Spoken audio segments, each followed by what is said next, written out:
بسم الله الرحمن الرحیم. اللهم صل علی فاطمه و ابیها و بعلها و بنیها و سر المستودع فیها به عدد ما احاط به علمک.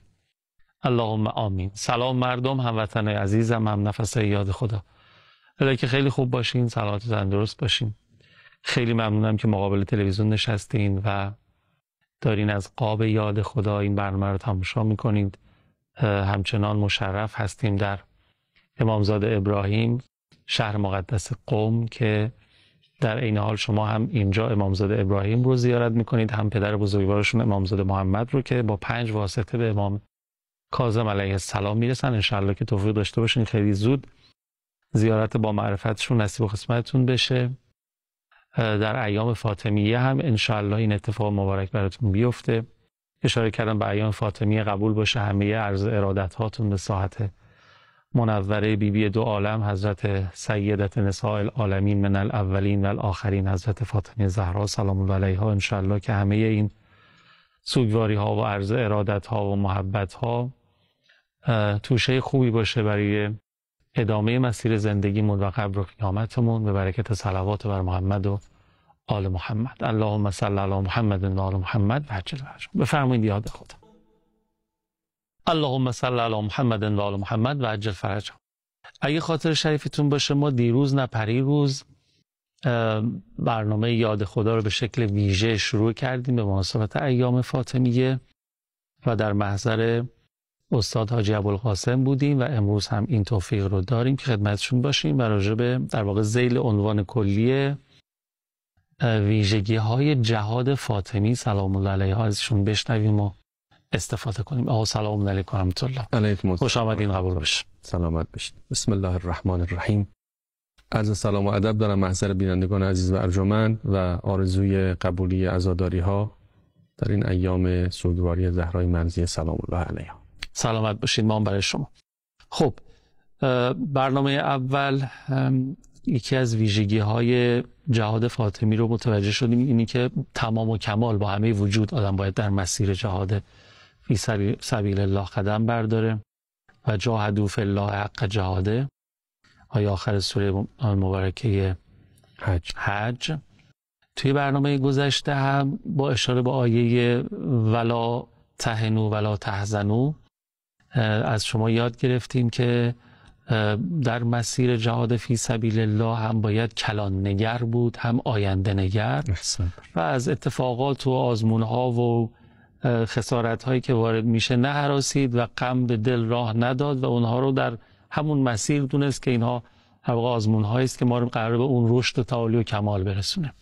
اگر جایش اشتباه بود حتما اصلاح بکنید، اگه نه که ادامه بدین. بازم از ویژگی های جهاد فاطمی از شما بشنویم. بله، اولا شما خودتون الحمدلله استادید، هم خوب بیان کردید و خوشحالیم که در شبکه قرآن سیما مجریان فرهیخته مثل حضرت علی الحمدلله ایفای نقش میکنن. ویژگی دیگری که من امروز میخوام بهش بپردازم اینه که جهاد فاطمی سلام الله علیها مبتنی بر تغییر محاسبات شکل میگیره. یعنی اولا خود حضرت محاسبهشون متفاوت با محاسبات اهل دنیاست. ثانیاً سعی میکنن این تغییر محاسبه رو در مخاطبان خودشون ایجاد بکنن. من یک فرازی از فرمایشات حضرت زهرا سلام الله علیها رو بخونم در خطبه فدکیه. حضرت این آیه نورانی رو تلاوت کردند: الا تقاتلون قوما نکثوا ایمانهم و هموا به اخراج الرسول و هم بدؤوکم اول مره. آیا پیکار نمی کنید، جهاد نمی کنید با اون کسانی که پیمانها رو شکستند و اینها پیغمبر رو از شهر و دیارش بیرون کردند؟ که آیه قرآن خطاب مردم مدینه است که مردم مدینه قدری سختشون بود برن با مشرکان مکه بجنگن. میگن نمیخواید با اینا بجنگید، اینا پیغمبر از شهر خودش بیرون کردن، آواره کردن، شما را آواره کردن. و هم بدؤوکم اول مره، اینها هم آغازگر جنگ بودن، شما که کاری به کار اینا نداشتید. اینا شما را از شهر و دیارتون آواره کردن توی مدینه که اولی که آمدید مدینه خونه نداشتید، کنار مسجد روی سکویی تعداد زیادی از شما زندگی میکردن. بعد قرآن میگه اتخشونهم از اینا میترسید؟ فالله احق ان تخشوا، از خدا باید بترسید.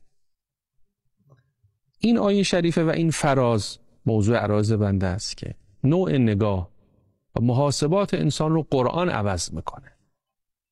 شما اینا رو چی حساب کردی که ازشون میترسید؟ خدا رو ندیدی که باید از خدا ترسید؟ چرا از اینا میترسی؟ خیال میکنی اینا چی هن؟ چی دارن اینا؟ اینا عددشون بیشتره؟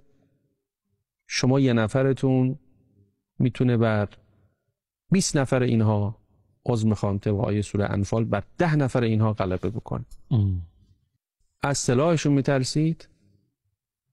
خدا فرشتگان رو میفرسته که این فرشتگان یار و یاور شما هستن، سلاح اونا رو از کار میندازن و بی اثر میکنن. از تجهیزاتشون میترسید؟ شما سلاح ایمان دارید که از هر سلاحی قوی تر هست. فالله احق ان تخشوه ان کنتم مؤمنین، اگر با ایمان باشید به جای اینکه از اونها بترسید از خدا میترسید. محاسباتتون رو درست بکنید، عینکتون رو درست بکنید. ببینید خدا در قرآن سوره انفال آیات پایانیش میگه که ان یکن منکم 20 صابرون یغلبوا 200، 20 از شما بر 200 از اونها غلبه میکنه.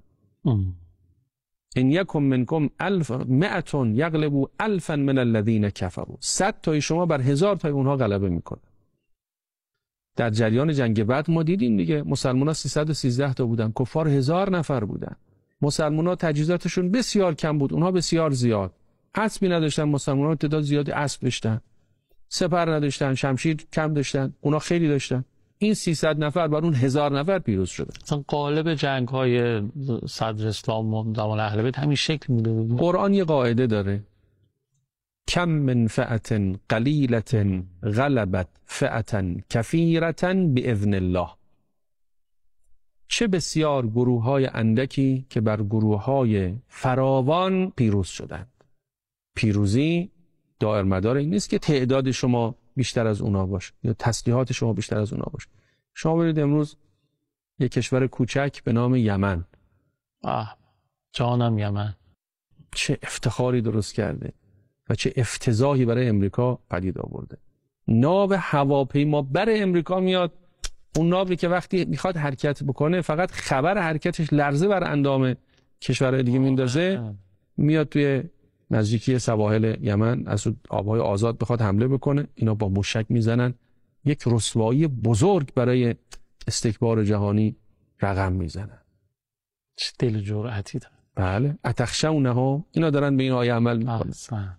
اتخشونهم فالله احق ان تخشوا، از خدا بترسید، با اینها وارد نبرد بشید. ببینید خدا چجوری اینها رو به رعب و وحشت میندازه که فرمود و قذف فی قلوبهم الرعب در آیات سوره مبارکه حشر. خدای متعال ماجرای مواجهه مسلمان ها با یهودی ها رو به تصویر میکشه. فرمود که هو الذی اخرج الذین کفروا من اهل الكتاب من دیارهم لاول الحشر. خدا کاری کرد یهودیا زمین های خودشون گذاشتن و فرار کردن. بعد میگه ما ظننتم ان یخرجوا و ظنوا انهم مانعتهم حصونهم من الله. شما گمان نمی کردید اینها پا به فرار بگذارن. اینا خودشون هم خیال میکردن این قلعه هاشون اونها رو حفظ میکنه از جنود الهی. و ظنوا انهم مانعتهم حصونهم من الله فاتاهم الله من حیث لم یحتسبوا. خدا از یه جایی آمد که اینا گمانشو نمیکردن. خدا از کجا اومد؟ خدا از درون دلهای اینها آمد. و قذف فی قلوبهم الرعب. خدا از درون دلها نفوذ میکنه. دلها دست خداست. بله. خدا کاری میکنه لرزه بر اندام اینا بیفته، پا به فرار بگذارن. کی فکر میکرد این گنبد آهنین که صهیونیست‌ها انقدر بهش مینازیدند و میبالیدن امروز تبدیل بشه به آبکش آهنین؟ به آبکش آهنین بشه. کش حله. اینها سامانه نمیدونم سامانه داوود، سامانه چی، فلاخن داوود الان گفتن هیچ موشکی نمیتونه تو این سرزمین فرود بیاد. جانم به سپاه قهرمان ایران و نیروهای نظامی ایران که به قول شما آبکش کردن این گنبد آهن. حالا همینو میخواستم بگم، به خودتون رسیدین، حالا قراره فاصله هم بگیریم، من اینو فرموضوع بکنم بعد بریم برگردیم شما یک سلات و سین مقدار روش مکس کنیم. با توجه به توضیحاتی که شما دادین به نظر میاد البته که اینها منافاتی با این که خدا قدرت میده، خدا در دلهای اونها رعب میندازه، شما نگاه نکنید تعدادتون کمه، نمیدونم تجهیزاتون کمه، شما در واقع استمداد الهی رو خواهید داشت و اینها منافاتی با این نداره که جبهه حق خودش رو در ضمن اینها باید قوی هم بکنه، 100% تقویت کنه، هم به لحاظ علمی، هم به لحاظ نظامی، هم به لحاظ اقتصادی. نه که آقا ما چون خدا رو داریم، ایمان هم داریم که حتما پیروز میشیم، میریم همینجوری بدون علم و بدون تجهیزات. نه، این که نیست. نه قطعا اینطور. اینو توضیحش رو حتما به اون بدین. بعد از یه فاصله که میگیریم از دوستانمون برمیگردیم. بفرمایید. اللهم صل علی محمد و آل محمد و عجل فرج. یه سوالی مطرح کردم قبل این فاصله، یادتون باشه که حالا با توجه به اینکه درسته که خداوند به ما وعده دادن شما در مسیر جهاد فی سبیل الله که قدم بگذارید، دیگه نترسید و حوض به دلتون راه ندین و اینها کمک میشه و امدادهای غیبی و اینها برای شما خواهد بود. این منافاتی با این نداره که ما خودمون رو قوی بکنیم به لحاظ نظامی، تسلیحاتی، اینها ضمناً باید باشه. ضمنی که تو صدر اسلام هم همین بود، یعنی هم و غم سپاه اسلام، پیشرفت‌های نظامی و تجهیزات و اینها هم بود، منتها خب توکل به خدا در رأس. بله، آیات قرآن خب آیات متعددی ما داریم که همه باید فقط هم ببینیم. آره. در سوره انفال آیه 60 فرموده است و اعدوا لهم ما استطعتم من قوه. هر چی میتونید خودتون رو در مقابل اینها قوی بکنید.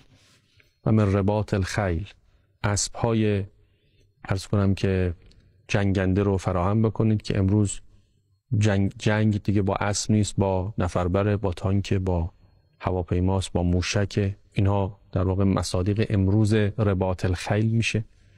ترهبون بهی عدو الله و عدوکم، به حدی برسید که لرزه بر اندام دشمن بیفکنید.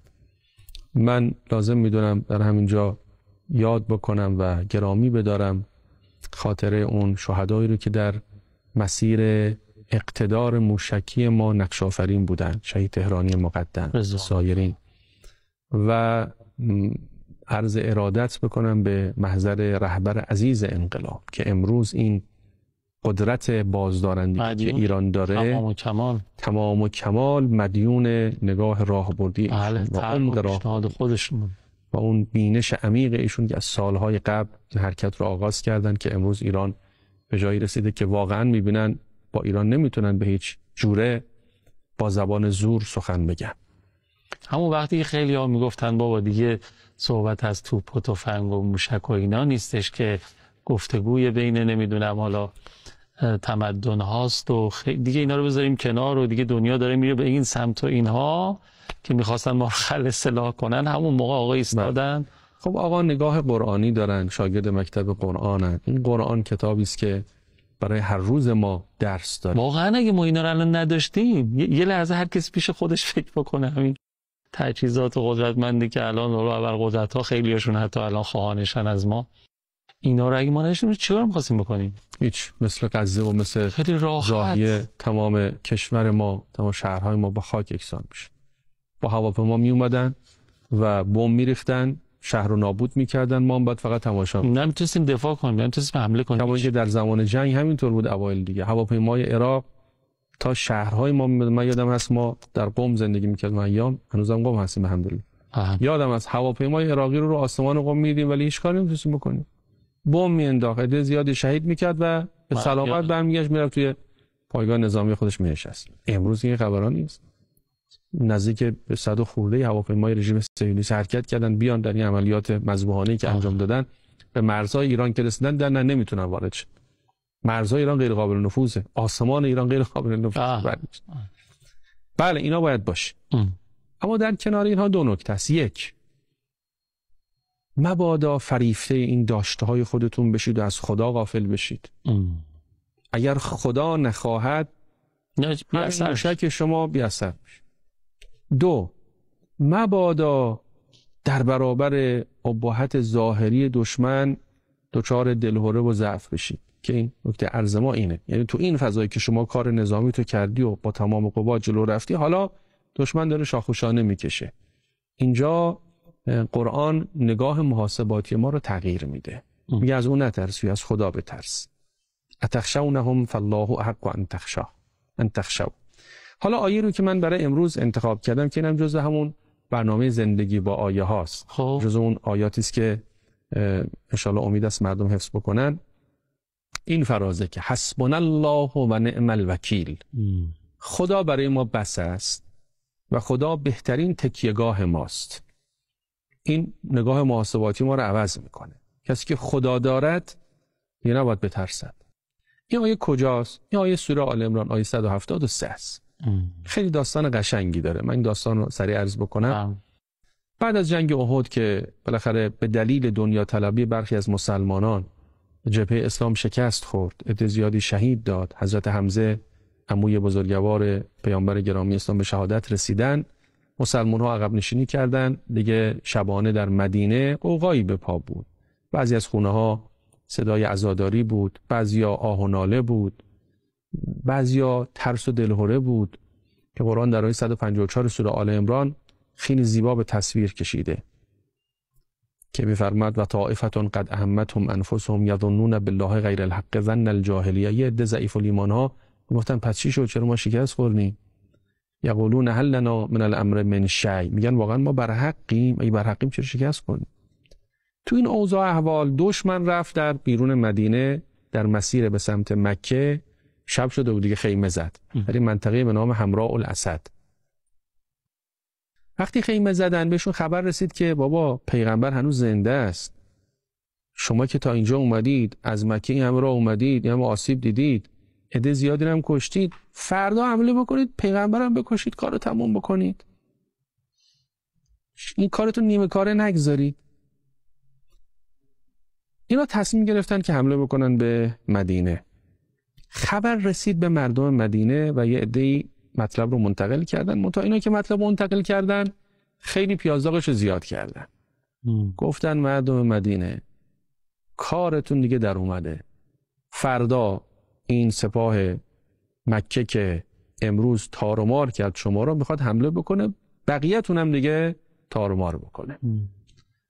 اینجا آیه 173 رو من بخونم تو این فضا. الذین قال لهم الناس ان الناس قد جمعوا لكم.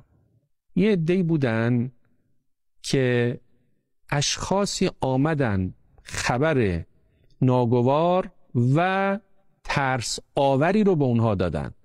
الذین قال لهم الناس ان الناس قد جمعوا لكم. مردم مدینه یه عده‌ایشون بودن که خبر نگاران در واقع مزدوری که کارشون القاء ترس و رعب و وحشته، آمدن گفتن که ان الناس قد جمعوا لكم، یعنی مردم مکه اجماع کردن علیه شما، فخشوهم، بترسید، کارتون تمام. القاء ترس میکردن، القاء دلهره میکردن. اینا چیکار کردن؟ قرآن میگه فزادهم ایمانا، اینا ایمانشون افزایش پیدا کرد به جای اینکه ترسشون بیشتر بشه.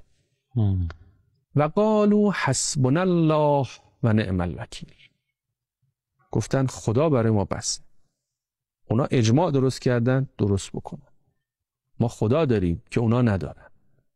اونا پشت به پشت هم دادن، بدن. تمام قوای آسمان در کنار ماست. و نعم الوکیل، بهترین تکیهگاه خدای متعال. وقتی اینا اینطور ایستادگی به خرج دادن، پیغمبر اکرم یه حرکت پیش دستانه کردن. فرمودن فردا ما میخوایم بریم به حساب مشرکینی که در اطراف مدینه خیمه زدن برسیم.